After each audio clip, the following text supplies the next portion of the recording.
Hi guys, I am so far behind. So like yesterday's video, I'm just gonna read as much as I can to hopefully get through this. I love these books, but I'm so far off schedule. Chapter 15. Levi's point of view. The harvest festival's here, and I was excited as Raphael. The boys simply cheered excitedly that the servants couldn't contain him to stay still while they dressed him. I myself stood in our room while the servants helped me. Well, they just practically stared and stood in the corner while I fixed my dark hair. They all shrank in fear when I refused to wear the ridiculous gown they had offered. They reasoned that it was tradition and suited for the courting dance. Hell, the courting dance had jumping and other stuff. How could I even do the waltz in that huge skirt? Good thing that Hange thought ahead. I went to the tailor to saw me fit for a suit for the festival. Raphael, I called the overexcited child. It's good seeing him run around full of energy like every child, but there's a time and place for that. Well, you're closed now. But they're itchy, he argued. Just come here. I beckoned. Raphael came to me obediently. I took his suit from the servants and helped him wear it. The little guy pouted his lips at me while I dressed him. Where is it itchy? Here. He pointed to his shoulders where the seams were. All right, take it off. Once the shirt was off, I took a pair of scissors out of the vanity table and started trimming off the seams shorter before helping Raphael wear it again. I could simply hear the servants gasping while I cut away at the expensive clothing. But fuck, who gives a fuck about it when you're not comfortable? How's that? Much better. Raphael beamed. Good, now stay there while I help you with your jacket. I uttered, and Raphael finally calmed down. He stood still while the servants worked on him. That was adorable, Hanji squealed. Don't you think these clothes look too tight on him? I asked, worried when the servants started dressing up with more layers of expensive-looking articles. He can change after the dance, since you guys are just dressing up for formalities. Good, I said absent-mindedly, as my eyes trailed at my suit. This thing must have cost a fortune. The gold trimmed and silky fabric. I could feel the heaviness in my chest. I started to feel out of place in my own clothes again. All right, bring the jewelry, Hanji called out. Jewelry? I stared in awe when one of the servants stepped in front of me, opening a box. My eyes widened as each piece of the rock shined in front of me. Yep, pick the one you like. All right. Keeping the color scheme of my clothes in mind, I chose the ones that matched with my outfit. After a few roaches, I'm ready, or so I thought. I never thought that it would be different, so different. Even with all the decor, the flowers, the kingdom was blooming with festivity and excitement, yet I felt nothing but cold feet and nervousness. We were on the palace balcony staring at the mass of people that looked up at us. Well, looked up to Aaron. He briefly warned me that the people might be surprised by my appearance, since they told everyone that I was sick after giving birth. That's the reason I never went outside of the castle. The crowd went buzzing when Almond announced my name, and I could feel all eyes were now on me. When Aaron gave his speech, the horrible feeling got worse. I felt so out of place next to Aaron in his former clothing, his crown, plus he stood with authority and dominance. For some reason, I felt Aaron was so far away, even when I was right next to him. Glancing down at the crowd and back to him, I could tell from the hopeful gleam in everyone's eyes that they loved their king. I could feel the guilt and anxiety that rose in my gut, almost making me gag. I had the strong urge to run away from the spot, to hide from the judgmental eyes of the kingdom. Suddenly I could feel how heavy my crown was, as well as how uncomfortable my clothes were.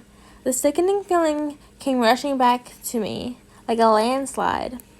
Thankfully, Aaron finished his speech and declared the festival open. Despite the loud cheering from the people, I could hear Aaron asking me if I was okay. I forced a smile and nodded to him, reminding myself to breathe and enjoy. How the fuck could I enjoy the festival when my feet hurt like this, though? Aaron escorted me down to the front gardens of the castle, where we had to dance in front of everyone. I could feel my legs starting to shake involuntarily. What happens if I fuck this up? Levi, oh, you alright? Aaron asked for the second time. He stopped walking to take a good look at me, and the rest of the staff stopped as well. I just realized that we're not alone. We had people surrounding us. And when we stopped, all their eyes landed on me. Ambassadors, earls, royals, and other kingdoms, servants, Aaron's knights, Armin, Hange, Oren, and John were also there. And I barely know any of them in their formal clothing. It's quite scary. Leave us. I looked up and saw everyone leaving, with Armin and John ushering them out of the room, leaving me alone with Aaron and my son. You look pale, and your hands were frozen. Aaron took both of my numb hands and rubbed them with his warm ones. Is everything all right? Don't be sad, Mother. Raphael hugged my legs. I croaked and flushed when the cheers outside got louder. Hey, look here. With his finger, he lifted my chin, forcing me to look at him. You're okay. Come on, tell me what's wrong. I don't feel like I belong here. I whispered so only Aaron could hear. Aaron stared at me for a moment before he stepped back inside. God, I fucked up. Mother, my clothes are so hot. Raphael whined at me. All my anxiety and nervousness washed away instantly. I went on my knees and fussed over my son. He was sweating badly, and I tried to cool him off by fanning him. He looks so cute with his clothes and little crown, but he's my baby, not an accessory to show off the wealth of the royal family. It's fine, baby. Just enjoy it for a little longer, okay? It's alright. You can take off his jacket and leave him in a white shirt. But I paused when I saw Aaron already taking off the layers of expensive silk, leaving with a simple shirt. He also took off his crown and all the jewelry he had. What? They're itchy, right, son? Aaron shrugged and Raphael nodded at me. I guess this is okay, but what about the people? The ambassadors, everyone. What will they think? They will think that this will be the best festival in decades. Aaron said simply as he took off my crown and some jewelry. Are you sure? I asked nervously. Levi, come on, take off this ridiculous stuff and relax. It was like magic. Now without the heavy crown and jewelry on me, I could finally breathe again. I'm returning this. I'll look for my hat, Raphael announced, and he had already taken off 7 layers of his suit, and had then folded them all in his hands. I'll be back. Don't leave without me. Then the boy ran as fast as he could. Raphael, slow down on your trip. That's all right. He'll be fine, Aaron said casually. Now, why don't I help you undress? With a smirk, he started taking off my clothing. I didn't even think twice and slapped Aaron in the face. Idiot, pull yourself together before our son comes back. The queen's so beautiful. I heard that he was sick. That's why we've never seen him. I think he's well now. Did you see the crown prince? He's so cute. Why did they take so long? Did the queen feel sick? The trumpets played, informing everyone of the arrival of the royal family.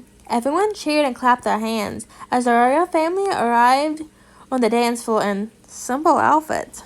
The crowd buzzed in confusion. They had never seen the king have such simple wear as he was in now. Yay, a festival! The young prince cheered in excitement as he ran around the dance floor that was prepared for the king and queen's opening dance. The buzzing quieted down when the music started, but to everyone's surprise, instead of the traditional courting dance music, the soothing sound of a waltz filled the area. Everyone was at a loss for words as they watched the king and the queen dance slowly and bicker. The king was smiling throughout the dance, while the gorgeous queen glared daggers at him. Everyone couldn't miss how the queen purposely stepped on the king's foot. The children who saw the act laughed, while the parents immediately hushed them. But another, much louder laugh filled the air, overpowering the music. It came from the royal servants of the king, John. That didn't go unnoticed by the king. Everyone was silent when the king stopped dancing and bent over to grab a small pebble on the ground and threw it right in John's face. Everyone had their jaws hanging at the rare sight. They knew that the king was kind-hearted, sweet, and humorous, but they all didn't expect this. The music stopped, ending the opening dance, but the king and queen weren't able to leave the dance floor because the crown prince ran towards the king, hugging his legs. Now the music was gone, everyone could hear their conversation. "Wait, I want to dance with Mother too," the crown prince whined. "Sorry, son, Mother and I are not yet finished," the king tweets. But the music stopped." "It's okay, baby. We can dance later," the queen called. "Why is Father always steering you from me?" The prince's voice cracked as he tightened his hold on his mother's leg. "I'm not." The king held both palms up. "We're sharing, Mother." "Oh, God." The queen sighed before squatting down to her son's level. "Look, baby, Father's just teasing you.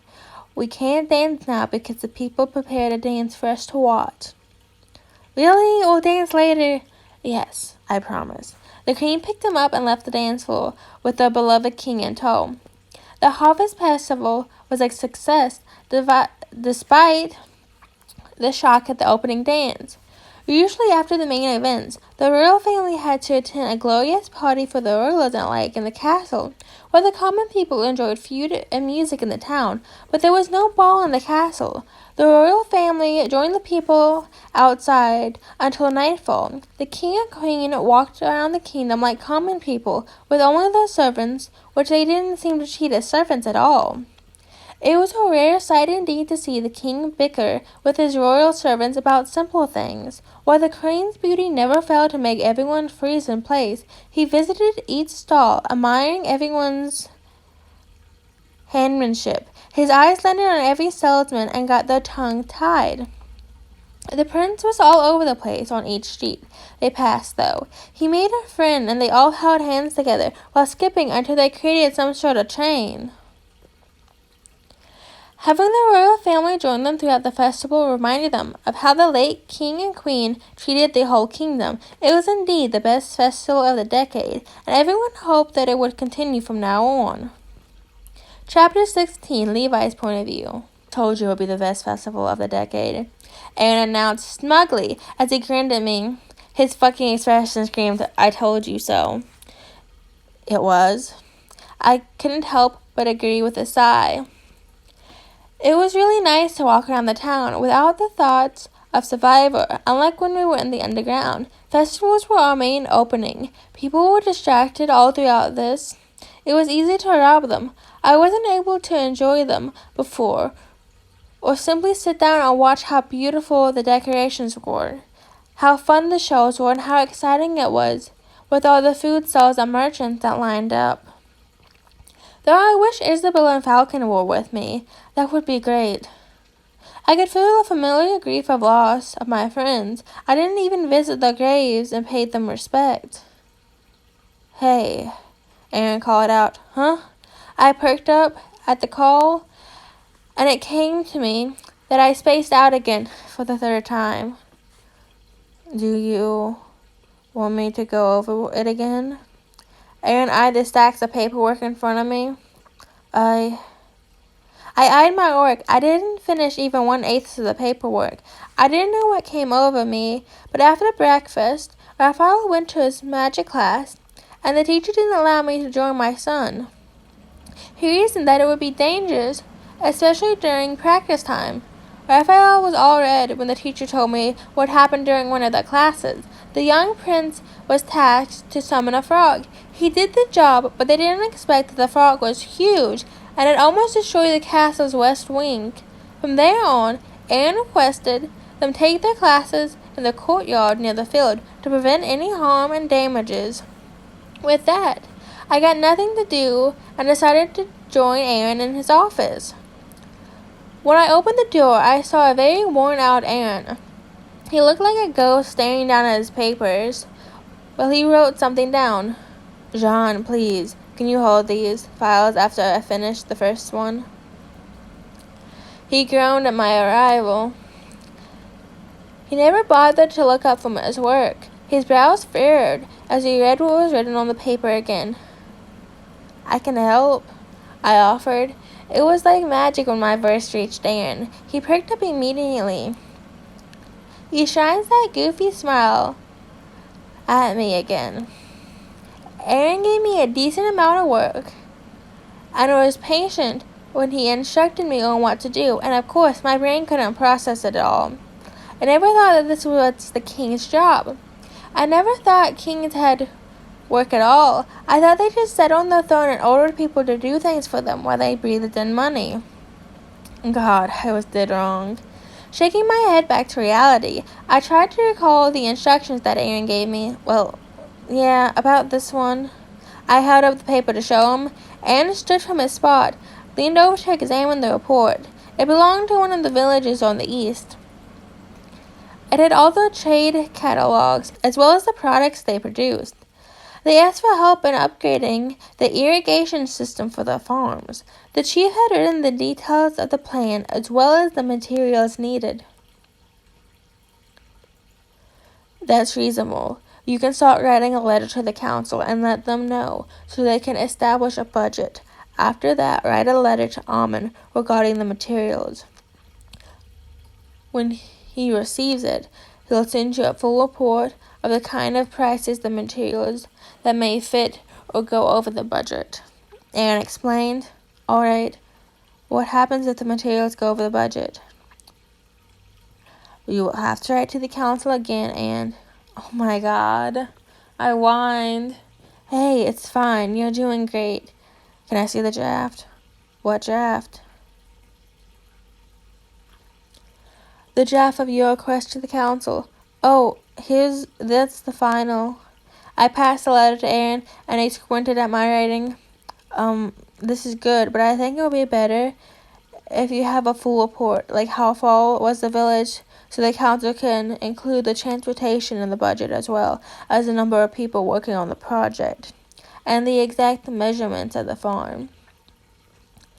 Aaron returned the letter to me with a forced smile. Really? I think a straightforward letter can save us all some time. I arched a brow at him. I see what you're saying. I approve this project, do this budget. Doesn't sound, Aaron, let's face it, I'm horrible at this. What kind of queen am I?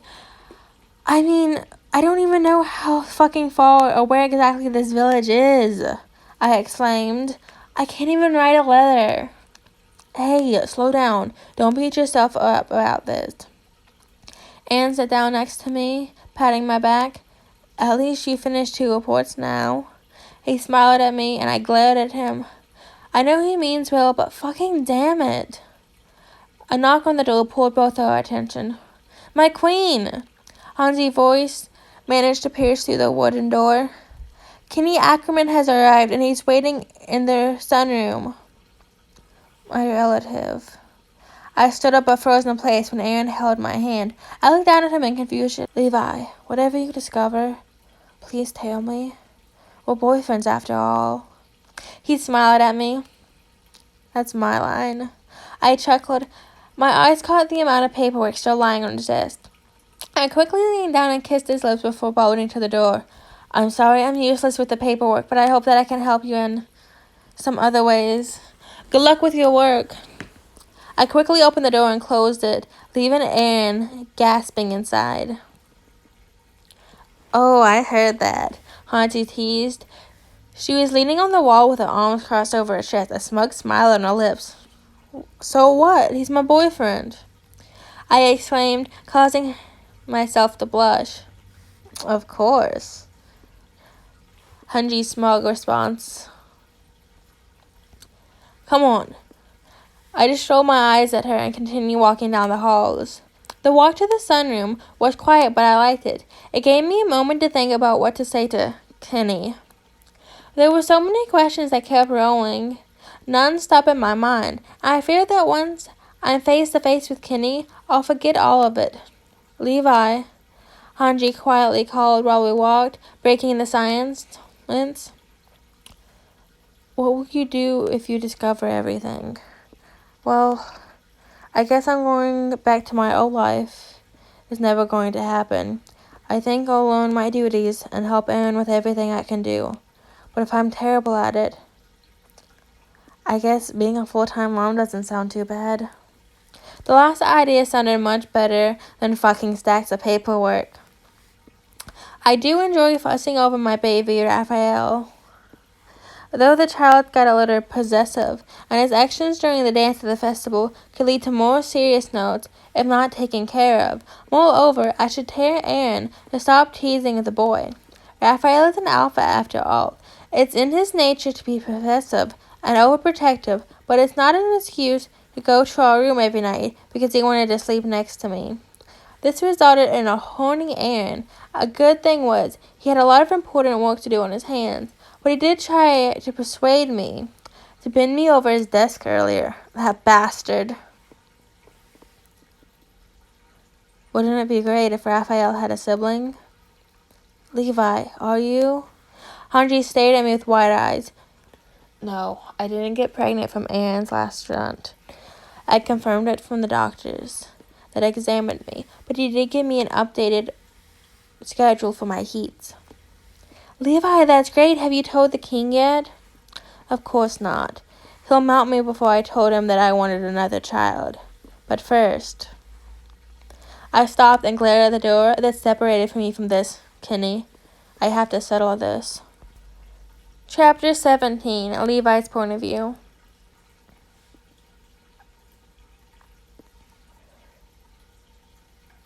Well, what do we have here? His Royal Majesty. The words echoed in the empty room. The sunroom was a mass of floor-to-ceiling windows, fresh flowers in every corner, and a natural light filling the room. Levi could feel the tension in the space. He blinked at the man in his 40s as he glared at me while leaning back in a chair with his arms crossed over his chest. He wore a cowboy hat, leather boots, and a simple white shirt.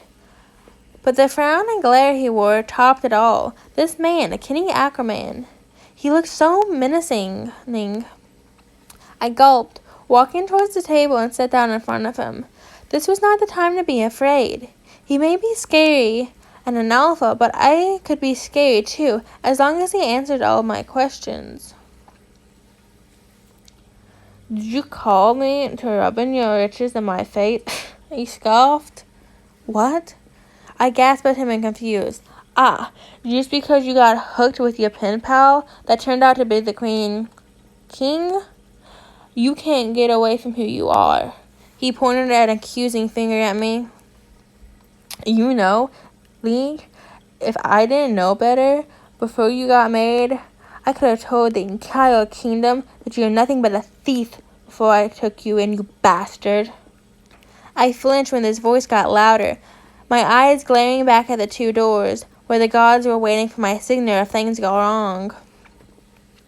I tried to process everything he said, but I couldn't help but ask, why didn't you tell the entire kingdom? The man sighed. Because you're my idiot of a nephew. I blinked at him. But I'm glad that you invited me here. I understand that you got, what does it call it? Overwhelmed? Well, being the queen is a bit overwhelming. I whispered, but Kenny caught it. It was Petra. I guess you came back to your senses now. Yeah. I sighed quietly, though I'm not sure what he meant. What does he mean that I called him just to rub my riches into his face? Could it be that I'm also mean to him? Well, it's not too late to learn from your mistakes, kiddo. He reached out and ruffled my hair. I could feel my eyes widen when the old alpha patted my head. Looking up, I stared at him as he gave me a gentle smile. I was about to ask what that specific mistake I had done when Kenny began talking again. You should visit back home from time to time. You should come back to visit sometime. The teas you planted in the backyard became a hit. People come by to buy back in green teas.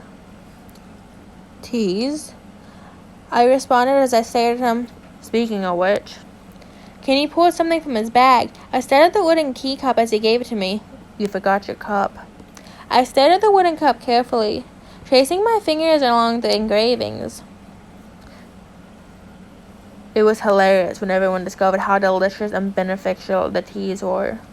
Kenny huffed proudly. With all the profit, I bought the land next to our house and planted grapes. It was not easy, but after a year, when I was able to make wine successfully and give it to everyone as a sample, the people love it too. You'll be bawling your eyes out when you see the vineyard grow. Your friends helped me out until I hired them as employees. My friends? I asked with hope. Could it be Isabel and Falcon all alive? Well, yeah. Petra dragged the other guys. Remember Ed, Glutton, and Olo? Right? I dragged? I never heard of those names. Petra also wanted you to read this. He handed me a letter and I stared at it as my mind tried to process everything. She misses you and hated you for pushing us away. I pushed you away? I whispered. The fuck? You lost a few gears in your head and there, brat? Kanini flicked his finger on my forehead. Before you got married, you're the one who told us not to go to your wedding because you were all disgusting. I did? My hand started shaking. What's going on? What am I supposed to believe? Whatever, it was years ago. I got over it fast, but you better write back to Petra or invite her in here. She wanted to come with me to punch you in the gut, but since the letter only summoned me, the gods wouldn't allow her in. Kenny explained, looking out at the gods through the window. She was the one explaining to everyone that you got overwhelmed and encouraged them to understand you. She's a good Omega, too good. Kenny sighed. You said that Aaron the King was my pen pal? I asked, feeling my heart beating wildly in my chest. Petra. I don't remember her, but I could feel how much she cared for me, and the guilt rised in the pit of my stomach. Psst. Right. You should give something back to Petra, because without her, you wouldn't get by hooking up with the king. All those days when you just sat in the dining room and giggled while Petra helped you write those sappy letters were sickening. I swear I don't miss your annoying giggles. He glared at me. That might be the only reason why my hatred towards you didn't last long. Plus, I got enough food because you were no longer around, feeding off them fucking street cats. Petra wrote those letters for me? I could feel my heart was about to jump out of my chest. Oh, Lee, let's face it. You can't write a letter. The old alpha laughed. I gasped. That's exactly what I said when I was trying to help Aaron. I blinked when I felt the room starting to spin. Aaron's point of view. It was an hour ago when Levi left. I couldn't take off the smile on my face, but I prayed the best for Levi. Whatever he discovered about his relatives, I support him. A knock came on my door and I almost jumped to my feet, thinking it was Levi, but instead it was John's voice coming from the other side. Your Majesty, the royal hero Mako seeks your presence. Let him in. Mako, the royal hero, as well as Raphael's magic teacher, stood in his fine robe. In his hands, he clutched a scroll. Aaron figured it was the queen's result. Mako, give me some news. I straightened in my chair. Something's up. Mako was serious, and he was rarely quiet. He was a ray of sunshine with a smile that never falters. Even when my son was hurt during magical practice, everyone panicked after seeing the prince get hurt, but he remained calm, tending to the boy's injuries, and threw a few jokes in to stop Raphael from crying. My lord, I have the queen's results. Go on. I found out that the queen has been cursed. I knew it. I clicked my tongue. I read the letters and confirmed that the way it was written currently belonged to Levi, but the handwriting didn't belong to him. And I confirmed that when I compared the letters he wrote it for the draft. Your Majesty, however, I also discovered that it's not only the queen that was cursed. Marco stared at me. I stood from my chair and raised. What? I've been cursed? When? How? By who? I confirmed that it's the work of a witch. I asked permission to use the magic to the queen so we can trace the suspect. Permission granted. Let's stop this nonsense once and for all. I want the witch hanged. Levi's point of view. Whoa, Brad. So it's real that you're truly sick? I was able to register Kenny's voice as he fawned over me. Blinking several times, my vision adjusted and the dizziness finally ceased. Levi, are you okay? I didn't notice that Hange was right by my side now, kneeling and patting my head. I'm okay. I just don't want to think anymore right now. I closed my eyes and forced my brain to relax and think of cats or puppies. I could process everything later. For now, I forced myself to calm down. I'm sorry, Levi. Hange choked beside me. It's not your fault. I was just overloaded with information. I placed my hand on top of hers. No, I'm sorry for everything. When she started sobbing, I opened my eyes and raised a brow at her. What's wrong with you? I just want to make things right.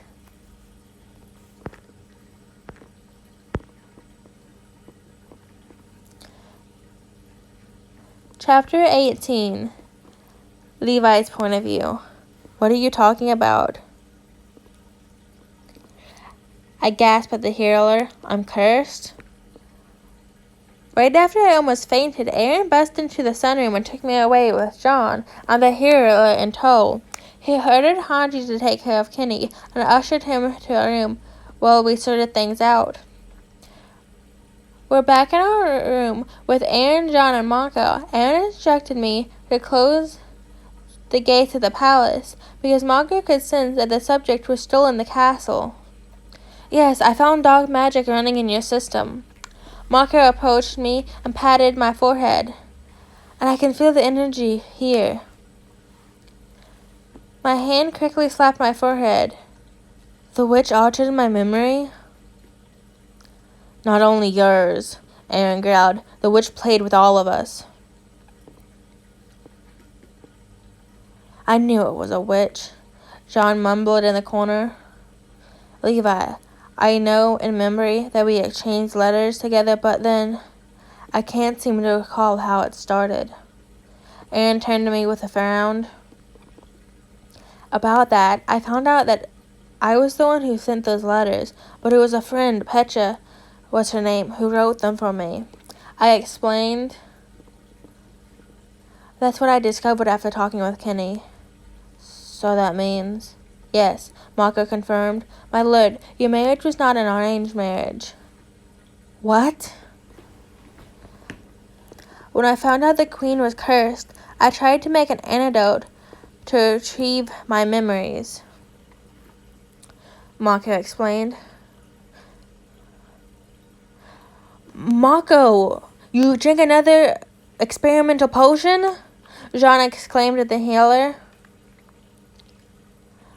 I will, if it will benefit and save my lords, Mako said confidently before clearing his throat. I regained some of my memories and recalled that the marriage was not arranged. It was a normal wedding. Mako, that's not enough to solve the puzzle. I order you to dig deeper into this matter and solve this trick fast. Jean, I want you to hire more healers and trick the witch. If they're still in the castle, make sure they can't leave.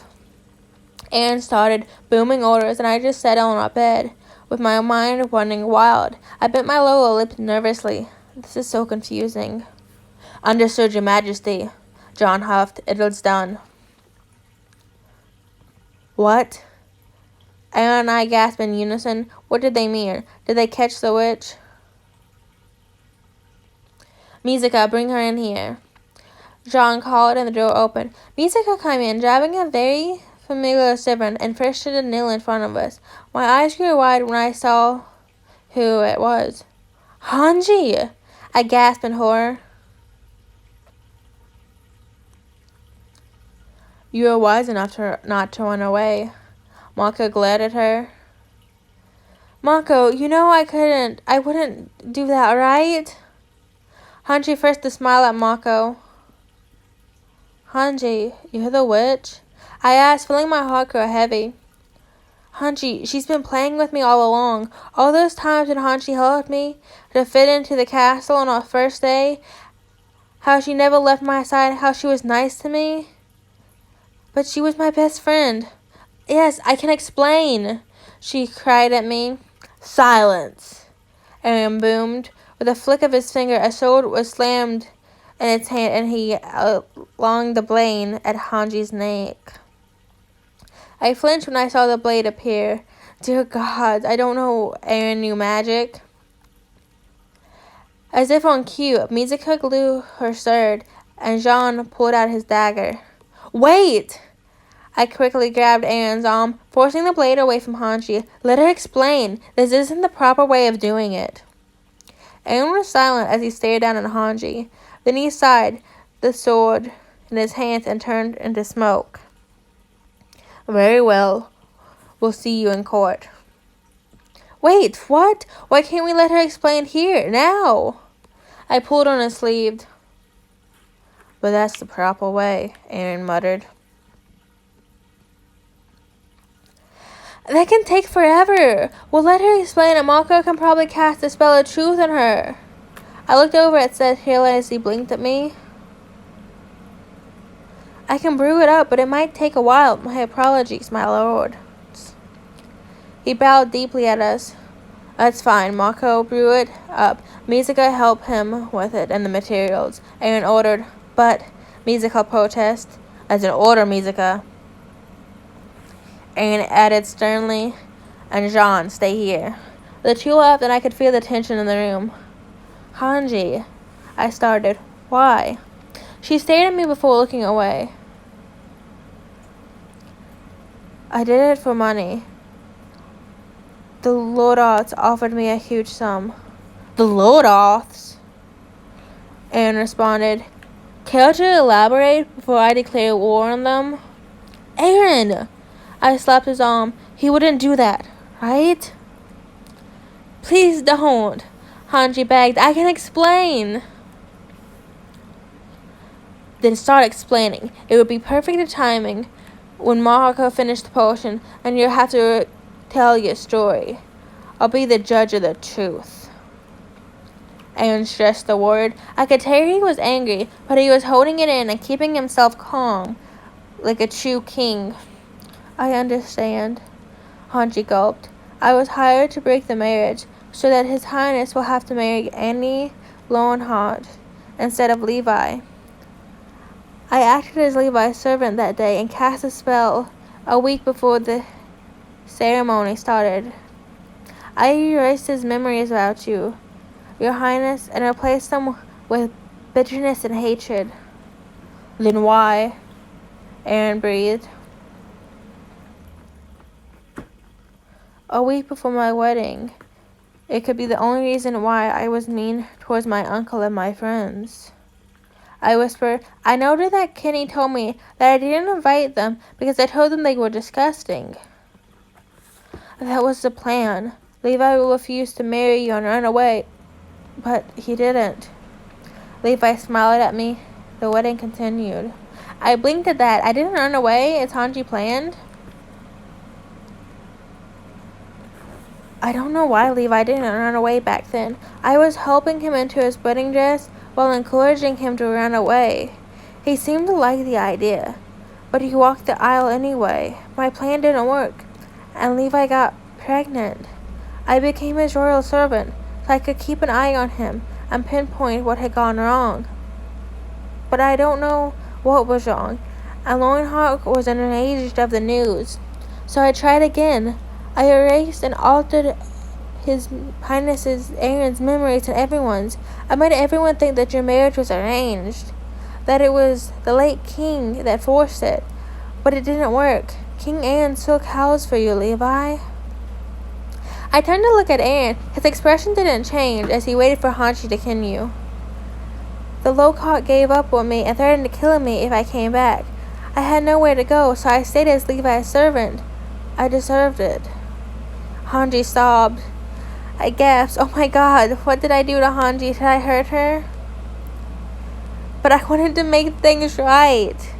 she stated with determination. That line. I recall she kept saying those exact words on several occasions. And when Levi was under the curse with all his highnesses, and you secretly cared for each other, Levi kept asking me if His Highness had skipped any meals, while His Highness even brought the hot springs in the mountains for Levi. But what stabbed me right in the heart was that when Levi was born, I didn't mean that the child would get affected by this. I didn't mean that this would go so far, Hange cried. But I said I wanted to make things right. With the accident, after we all visited the hot springs. The attack, I whispered. They were nothing but illusions. I made you and Owen think it was real, so I could get away from this and clean everything up. I tried to reverse the curse, but your memories didn't hit the right timeline. It was set before your uncle took you. I thought I could fix this. Undo the curse. Aaron cut her off. I will, and I understand this is the end of me. So be it. Wait!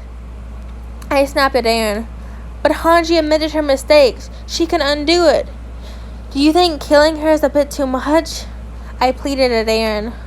Levi, starting from now, I started to doubt who I should trust. I realized that I had failed you before we became a family. How can I even protect my entire kingdom if I can't protect my own family? Don't say that! I almost cried at him. Jean, please leave us for now.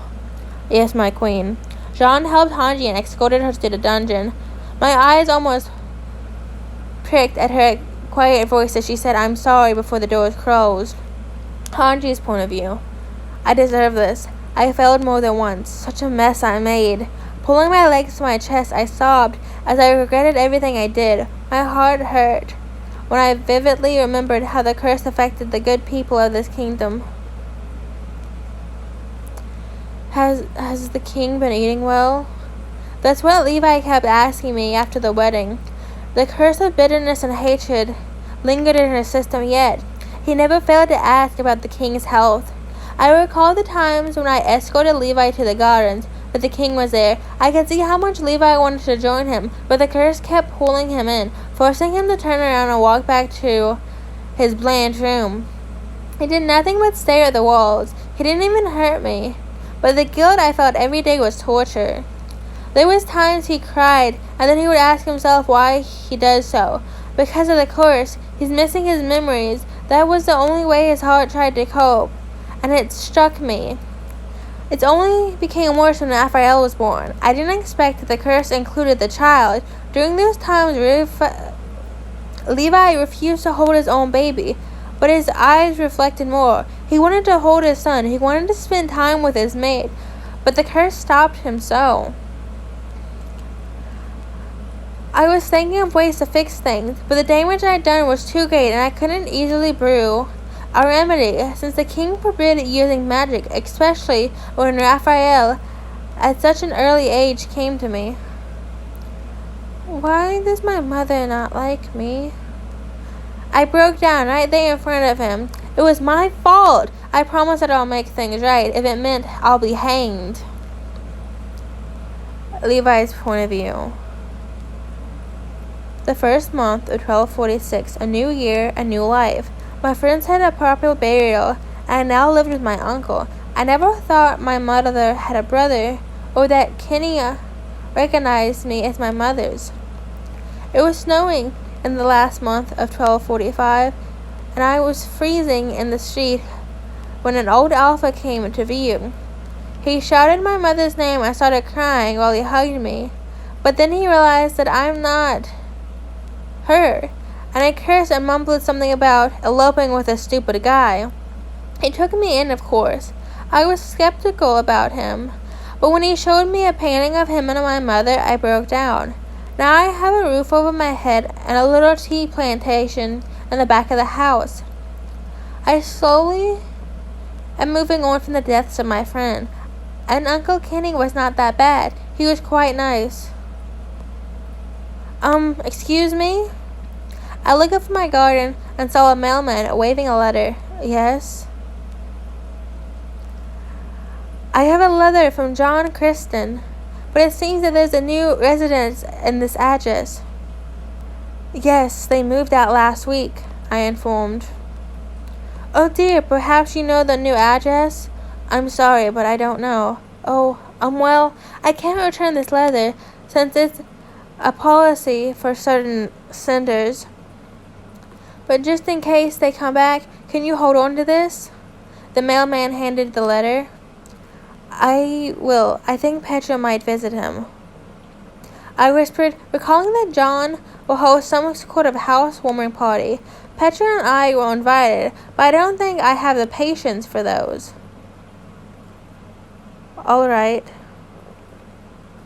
After a week, John sent a letter to Petra that the party was postponed for now because his family was still looking for a decent house, and currently they were jumping from one hotel to another. I glared at the letter, and then I decided to fuck it.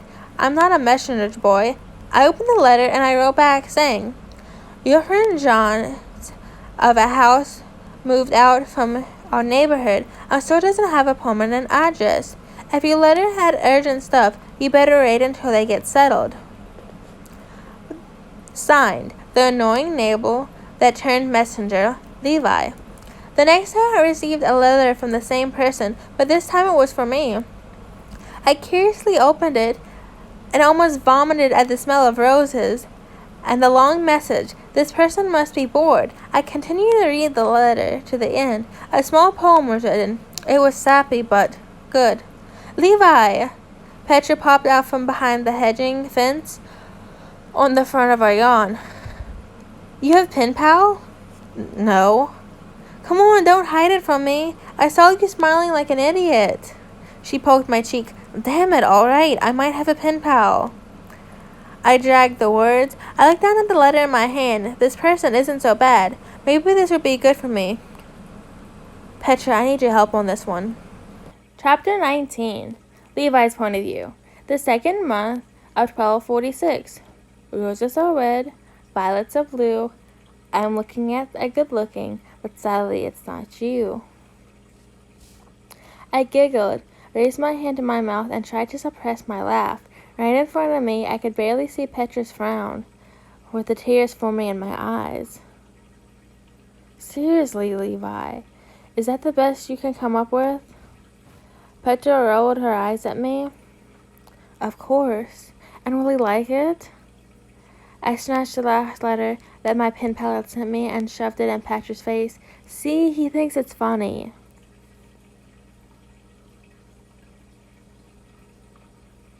I exclaimed, showing the proof. All right.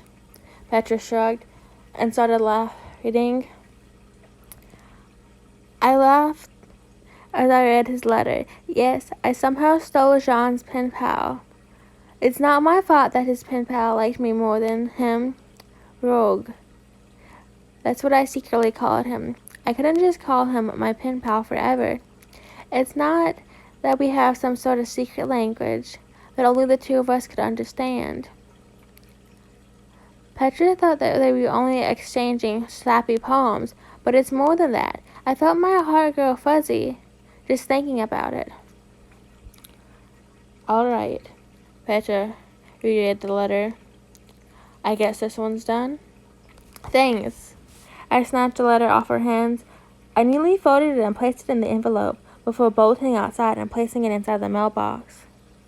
Levi, I don't mind Jamel and friends, but will you and Petra stop the giggling? Kenny shouted from his garden. Fuck you! I spat back at him. I didn't giggle. I don't do that. It was Petra who was giggling. Mr. Ackerman never giggles. Does Levi? All the time. Petra came from the house laughing at me. You little... All right, I'm going home now.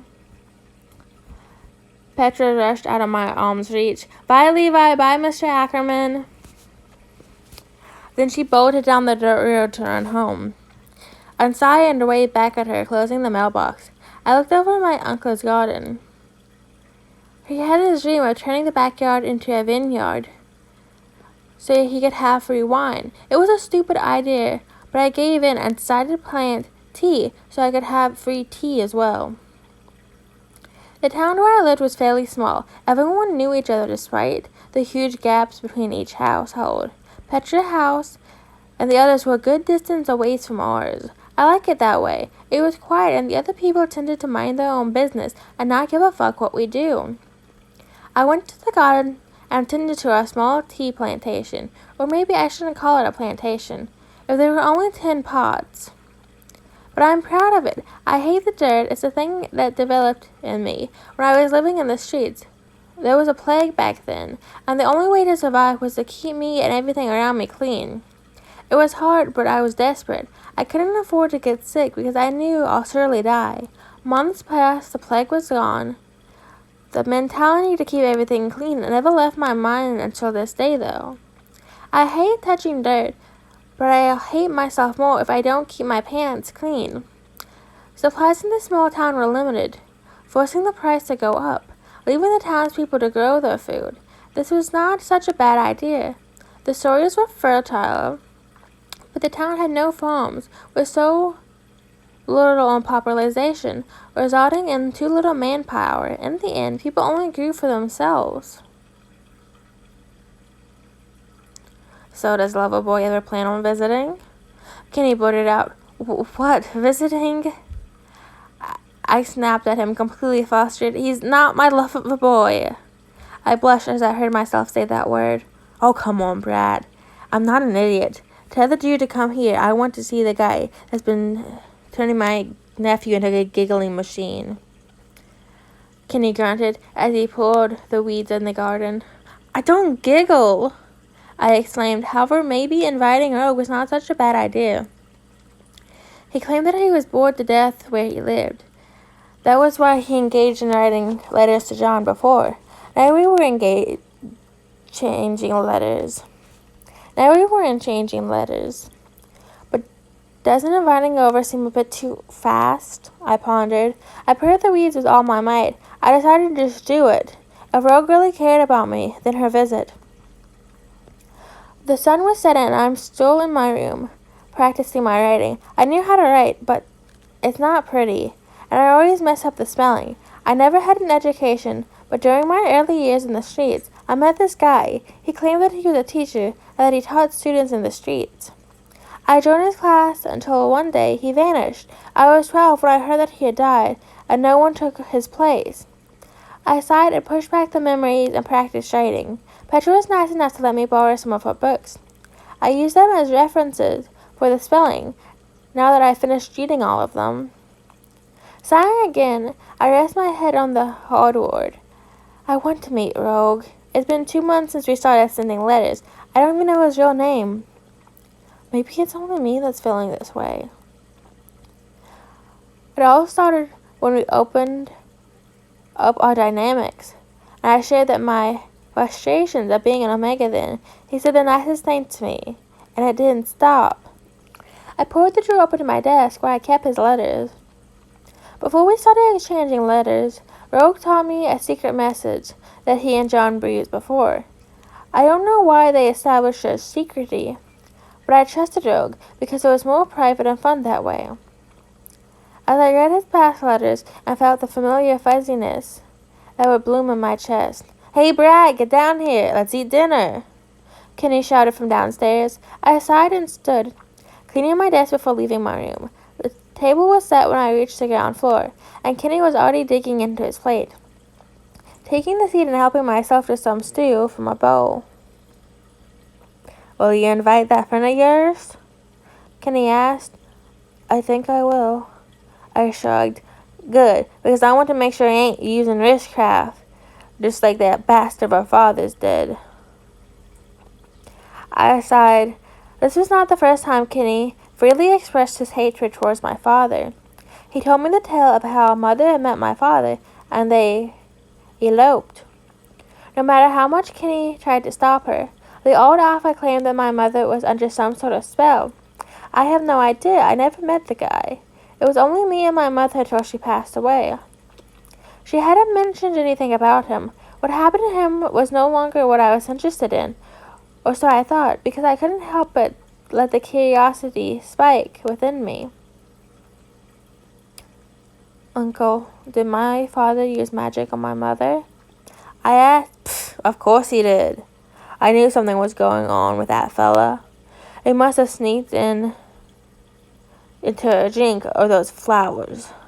Kenny sighed, leaning back on his chair. I should have kept an eye on that bastard. I kept my mouth shut after that. No matter how much I hated my uncle for what happened to my mother, I could feel his sadness as well as his guilt. I noticed myself to the very beginning of the topic again.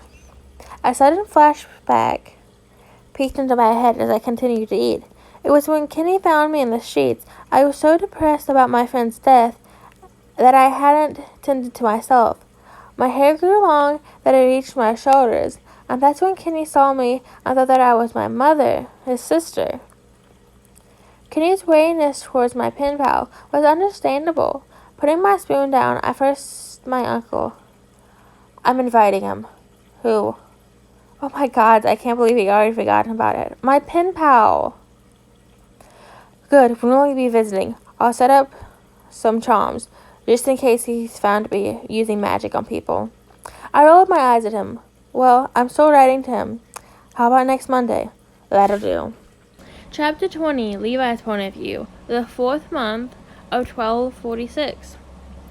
It was over 2 months ago that I managed to pull all the courage into me to send a letter to Rogue in my handwriting, but I haven't heard from him since.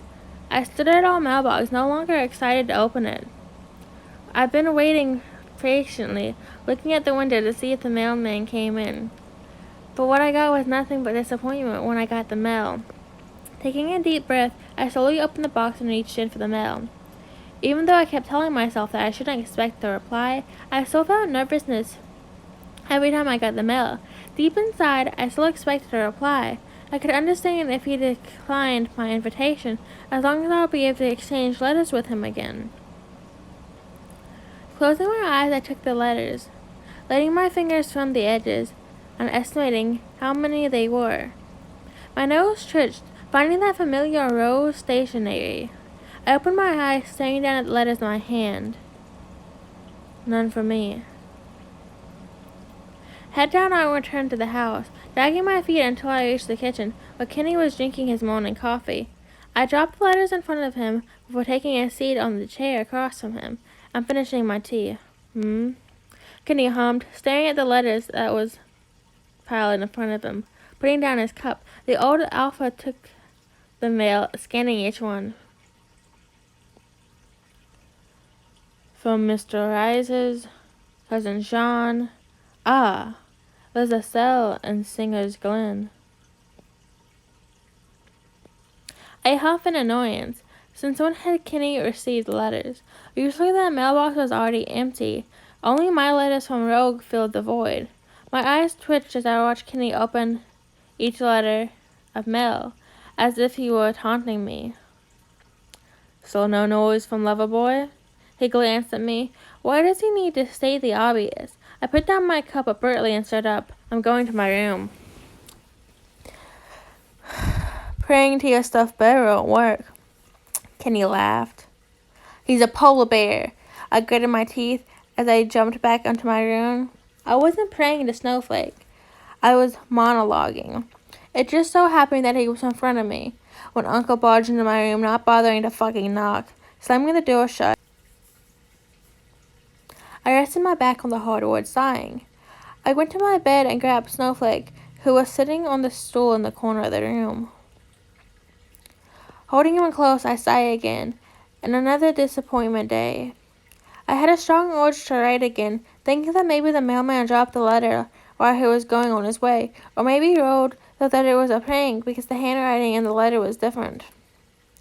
I clutched the bear tighter, inhaling the lavender fragrance. I didn't buy this. I wouldn't waste money on a toy. Jean bought it for some reason on his last Vegas. I declined it, but the two-toned haired alpha insisted.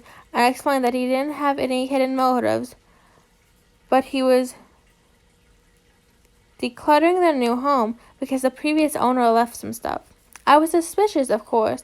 The stuffed animal looked brand new and smelled like lavender. When I laid my head on his fur for the first time, I knew there was something off. The bear seemed of quality, and certainly cost more than a cow. John must have noticed my hesitance. He shoved the bear towards me before bolting away, while shouting that I should name it and take care of it. I was torn between selling it and keeping it, but at the end of the day I kept it and named it Snowflake. He's a polar bear. I kept connecting Kenny and Petra with it. Couldn't they see that he had white fur? Which means he's not an ordinary bear, but a polar bear. I sighed for the third time. I knew I couldn't stay in my room forever and brood. I needed to do my chores. The weeds from my plantation wouldn't remove themselves. Levi, the mailman came back. Kenny's voice from downstairs made me let go of Snowflake and jump out of the bed. The floorboards creaked as my heavy steps as I dashed through the halls and then down the stairs.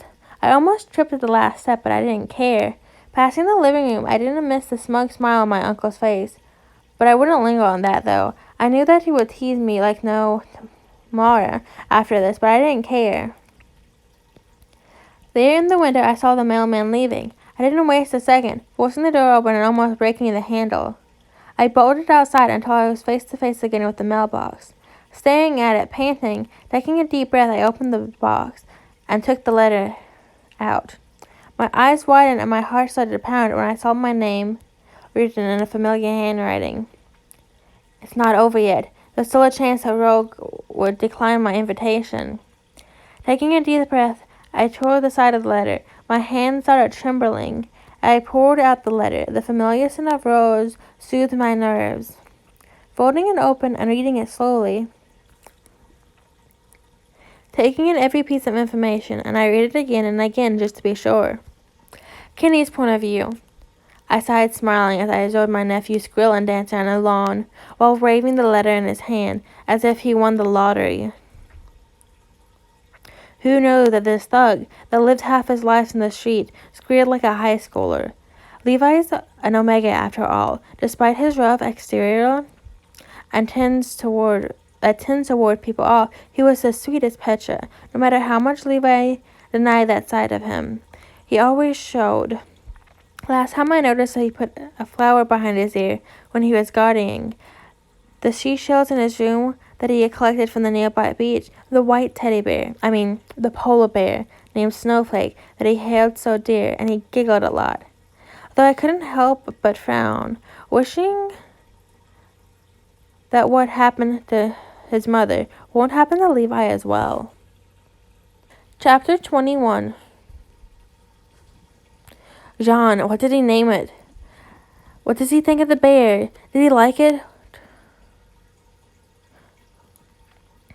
I stood, bored, watching as Aaron Yeager crowned Princess Sheena, and next to the throne threw questions at my face. Why did I end up as a wingman, you say? First of all, my name is John Kristen. My family lived in a small town south of Sheena. My family lived in a normal life, then farming and breeding horses. Then King Geisha sent us a letter. I was 12 when I discovered that my father had served the knights as his right-hand servant. But my father retired to find a wife and create a family. The queen requested his presence, and his father agreed to go back and work for him. But then the king also requested that father should train someone to be a butler who was preferably around the age of 12 to 14, and father trained me. At first I had no idea who I am going to serve. Father was strict with the information. We laid low for those times. I'm not allowed to share with my friends that my father was a palace servant with the highest rank, and I'm going to take his place. I only knew then I turned 15. Someone by the name of Rogue sent me a birthday card with poems. When my father saw the letter, he told me who I was training for, the Crown Prince Aaron Yeager. He taught me how to read the secret message of the poem, also how to write it. Apparently, we had to be careful with the letters we sent to the palace. I got to know Rogue Aaron then, learning that he was a brat with a brittle fuse in the head so he could explode easily if you got angry. We became friends then, keeping in touch with each other, and my father thought that this was a good opportunity to get to know my sire so I could serve him well. When I turned 18, the king requested us to move near the city. Aaron would be crowned as the king. I have to serve him from now on. So we moved. When I first met Aaron, he was a hard-headed brat. He was getting under my nerves. I was tempted to scold him for being stupid and stubborn. But my father kept telling me of my boundaries, that this was not my place to discipline the prince. But I couldn't help it. Then the moment came that I shouted at him for being lazy and ungrateful, and surprisingly, he listened to me. He admitted his mistakes, and we became best friends then. It was a normal day. I was doing my duties, and I noticed that Aaron was writing a letter using our secret language. Who are you writing to? He jerked from his chair and covered the letter he was writing. Jean, how's it going? He stuttered. Your Majesty, you know the risk of sending letters under your name. I reminded him. I know. He pouted and pulled another letter into the drawer. Jean, last time I sent you a letter, I didn't know that you guys moved earlier than expected, and I think your neighbor received it for you. What? I gasped at him. Don't worry, he didn't read the letter, but he sent me one telling me that you guys moved, and I think he was cool. The prince blushed, looking down the letter in his hands. What's his name? Levi, do you know him? Of course, Levi. Of all the people in the town, it had to be that frowning Omega. Yes, I do. Well, tell me more about him. Your Majesty, I want to make things clear. Did you teach him your secret language? I asked, and my voice rose. I did. Don't tell anyone. I beg you, Jean. He pleaded. I haven't told him who I really am. I sighed. If that's the case, then I warn you, Levi Ackerman is a rude jerk. Hey, he's really cool. Aaron defended, as if he was the only one that got offended. Very well, you'll get a taste of your own medicine then. I gave him a smug smile. Of course, Levi wouldn't go easy on him. Or so I thought. It had been weeks, and the two kept exchanging letters. And the prince's mood immediately lightened every time he received a reply from the raven. Why didn't you tell me he's an Omega? Aaron screamed at me like a madman. Because that affirmation is private, Your Majesty. I said calmly. Even so. He huffed and he looked at me with a smirk. You're visiting that town this Sunday, am I right? I knew where this was going, and I'm not prepared for it. I was in the carriage with a huge white stuffed bear as company. I kept explaining to the prince that this kind of gift was very suspicious. And how could he just order me to give it to Levi without saying that it came from him? The scary Omega would think that I'm hitting on him.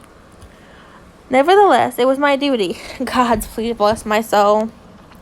I finally got out of the carriage and parked near the Ackerman's household. There in the front lawn, Levi Ackerman was tending to the hedges. There it was. Taking a deep breath, I took the bear and went straight to the said Omega. As I approached him, Levi looked at me and then at the bear that I was holding. Hi, I greeted. Hi, he said back flatly, blue-gray eyes digging into my soul. This is for you. I offered the bear, but he didn't even budge from his spot. No, thank you, he said without any breaks, eyes narrowing at me. I shivered involuntarily, but I must carry the printer's orders. Gulping, I tried again. No, really, I insist. But I swear I don't have any motives behind this. He arched a brow at me. Well, you see, this house that we moved into has some stuff that was left by the previous owners. I have purchased some, so this is the last one for you. Really now? This one seems nice, he commanded as he laid the hand on the bear's fur. I didn't waste a second and shoved it at him before bolting back to my carriage. Take good care of it and name it, I shouted back at him. And that's the story of how Jean Christian became a wingman. And I think it's not over yet. He accepted it. Great, Aaron being like a lovesick idiot. He straightened and cleared his throat. Good work. He patted my shoulder. Seriously, what does the prince see in that Omega? Days passed and the queue kept spending more letters. The prince's mood improved greatly, always smiling, laughing, and joking around with everyone. I even overheard the servants gossiping about how the prince changed so much, that he was no longer hot-headed and always looking for fights. Everything was good until one day. Jean! Aaron grabbed my elbow from the moment I entered his chambers. Levi wants me to visit him. Well, fuck. The prince was not allowed to leave the castle until he was crowned as king for safety reasons. What are we gonna do? I want to meet him in person, but... Your Majesty, you have to be honest and tell him you can't come. I think he'll understand. No, I have to meet him. He exploded. That took me off guard and a little surprised, and I narrowed my eyes at him. Aaron looked nervous, then his eyes averted to the cabinet. I bolted towards it. No! I poured the drawer out of the frame one by one and pulled out the third drawer. Papers, more like pages, fell to the floor. No! Aaron screamed as he drove over the pictures, covering them with his body. I don't know what to feel. Paintings, oil, watercolor, charcoal, portraits of Levi Ackerman in a drawer. I can explain. Aaron gave me a forced smile. All right. I hired an artist to draw me a picture of him. The important thing is, no one got hurt, right? No one got hurt. I echoed in disbelief. You mean you hired someone to stalk him? The professionals, they don't think Levi noticed a thing. The hell? This is creepy as shit, Aaron. What did you expect? I can't leave until I'm crowned as king. And if I waited to then, I wouldn't be able to communicate with him. Or even meet him. Aaron explained, chest fallen. I need you to help, Jean. It was sad to witness how Aaron spent his days in the castle. I understood what he went through. I served him and learned that the king's training for him was never easy. That resulted in Aaron being hot-headed and angry all the time. But since the prince started exchanging letters with Levi, he changed for the better. Maybe. Alright. What? I'll help you. Really? Aaron stood up and beamed at me, then he frowned. But how? I know that it won't be easy. We have to deal with the king, the guards, and noisy servants. And a foot plan to sneak the crown prince out of the castle and transport him to safety to the far side of Siena. We'll plan this out, but I think it will take a month. I estimate. I had to do extra rounds in the castle to find loopholes and study the schedule of the guards, servants, and the king to avoid them. Then sneaking the 2 pairs of fast-running horses and a sturdy carriage that could handle a rough road to the town. Great, you're the best, John.